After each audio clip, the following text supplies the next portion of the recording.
Ever since the introduction of the midsize luxury sedan, the design has kind of stayed the same. You've got a hood, a cabin, and a trunk. This is what designers call a three-box design. Cars like the 5 Series BMW, the E-Class from Mercedes, and the Audi A6 all use this three-box design. There have been recent changes to the tried-and-true sedan to make them more appealing, like taking the silhouette of a coupe and grafting it onto a four-door car, with vehicles like the Mercedes CLS, the Passat CC, and the Hyundai Sonata, basically taking a sedan and smoothing it out. Now there's even a newer trend, to add a hatch. The BMW 550 GT and most notably the Porsche Panamera have turned the luxury sedan into something completely unique. Well, this is the all-new Audi A7, a car that's been able to combine all three. You've got a luxury sedan with a coupe silhouette and now a hatch that makes access to the back even easier. This Audi A7 is built off the same platform as the new Audi A6. It's kind of like getting a Porsche Panamera on the cheap. But don't be confused, the A7 and the Panamera have nothing in common. They don't share common architecture. The regular sedan is going to be fading away as people don't want to be limited by that traditional three-box design. This is the answer. The A7 has a very well hidden hatch in the design, but once open, it reveals a large space, only limited by the rake of the rear window. The back seats fold for more room and there is a ski bag for tidier transport. When closed, it's hard to tell there's a hatch at all. Just like the Panamera, there's a rear spoiler that's deployed at speeds over 130 kilometers an hour and drops down at speeds below 80 kilometers an hour, or it can be manually operated. Well, the inside of the Audi A7 is a rolling showcase of luxury and refinement, everything we've come to expect from Audi. Now, front and literally center is this screen, the Multimedia Interface, or MMI, from Audi. And this pop-out screen and the whole architecture of the inside is very similar to the new Audi A8. One of the most unique wood applications is the oak trim that has a matte finish, showing the grain and texture of the wood.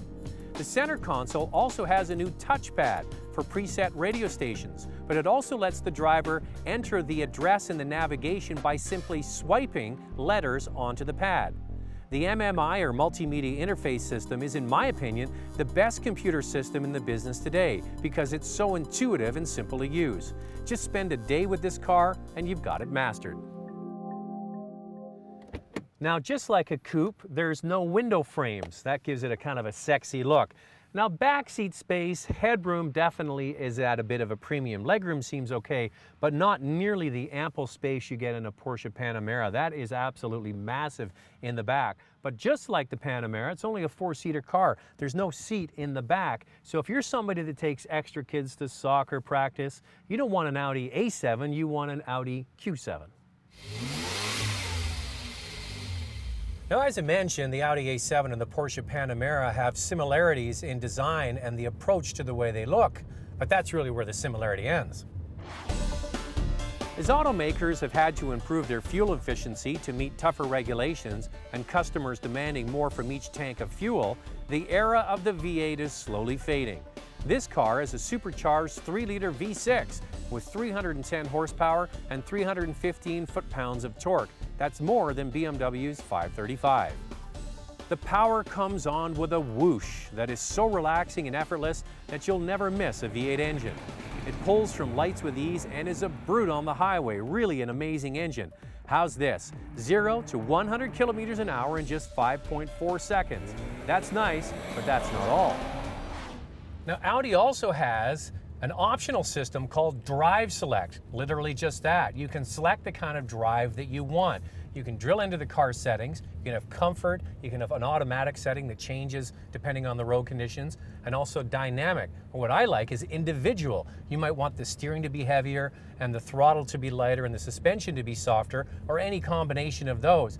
The only problem is when you get the steering into the dynamic or stiffer setting, it can feel a little bit artificial, almost like it's too heavy on purpose. But it is a cool system and worth the extra money.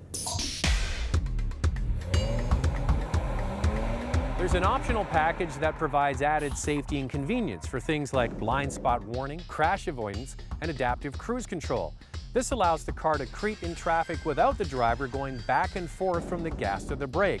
You gotta admit, that's pretty handy. I've been saying it for quite a while. I believe the days of the traditional sedan are fading away. You just have to look at vehicles like the new BMW X1 that takes a BMW 3 Series and a crossover and mashes them together. It starts at just over $68,000, so it's a good-looking date and it's a cheaper date. That's a win-win.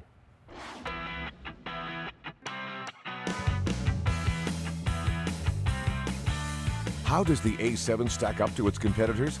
See all the reviews at drivingtelevision.com.